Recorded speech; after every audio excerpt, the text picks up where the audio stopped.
আমরা নবম দশম শ্রেণীতে পড়েছিলাম সেলিনা হোসেন রচিত কাকতাড়ুয়া নামে একটা উপন্যাস।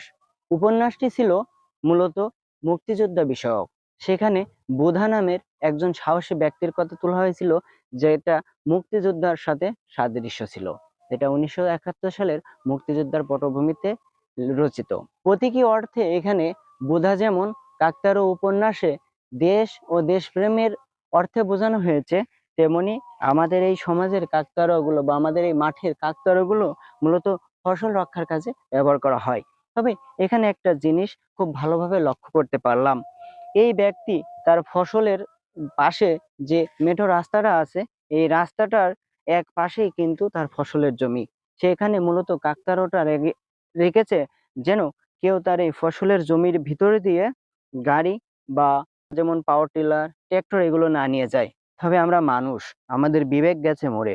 দেখেন, এই ব্যক্তি তার ফসল রক্ষার্থে কাকতাড়ুয়াটা ব্যবহার করলেও মানুষ কিন্তু ঠিকই তার ফসলের ক্ষতি করেছে।